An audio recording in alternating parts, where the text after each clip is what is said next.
खासदार माननीय हेमंतजी सौरादादा ते सुद्धा तसेच करत आहेत. म्हणजे आपल्याला आपले नेते हेच आपल्यासाठी किती मौल्यवान वाट दाखवून देत आहेत. आपण फक्त त्यांच्या मागे चालायचं आहे.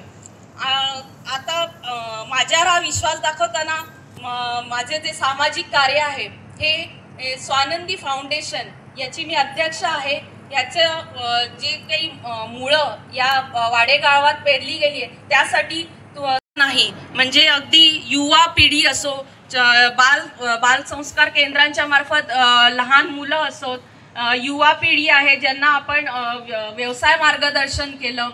सर्वात महत्त्वाचं महिला सक्षमीकरण, कारण एक महिला शिकली म्हणजे पूर्ण फॅमिली शिकली असं आपण म्हणतो, ती पुढे जाते ती केवळ महिलांमुळे. तेव्हा आपण महिला सक्षमीकरण हे काम सुदृढ राहावं याकरता वेगवेगळी शिबिरं आयोजित केली. शिवाय जे आपले ज्येष्ठ जे म्हातारी जी माणसं असतात घरातली त्यांचं मार्गदर्शन करून तो वेळ सार्थकी लावू शकता आपण ते दाखवून दिलं. याचा अर्थ आपण कोणताच घटक समाजातला आपला राहिला नाही. आपण तसंच हे मला सामाजिक कार्य मला म्हणजे इतकं आवडीचं होतं की आपण बघतो की कोणी जरी अशी व्यक्ती आली की त्याचं काही पद नसलं किंवा काही तर सगळे म्हणतात की हा एक सामाजिक कार्यकर्ता आहे.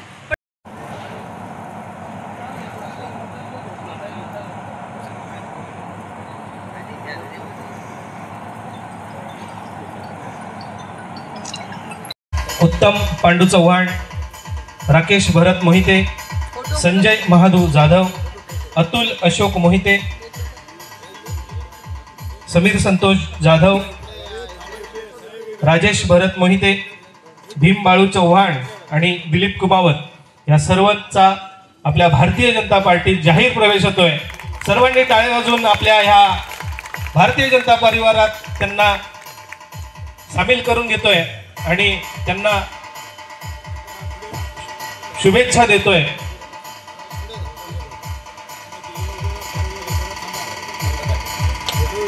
नक्कीच आपल्या येण्याने भारतीय जनता पार्टीला उत्तम बळ ह्या वाडा शहरात गिरीशजी पाटील,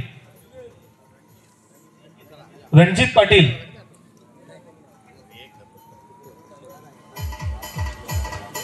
या सर्वांचा प्रवेश होतोय. निश्चितच वाडा शहराला एक नवीन बळकटी ह्या सर्व प्रवेशामुळे प्राप्त होते आणि आगामी निवडणुका नक्कीच 17 पैकी 17 नगरसेवक आणि नगराध्यक्ष सुद्धा भारतीय जनता पार्टीचाच असेल.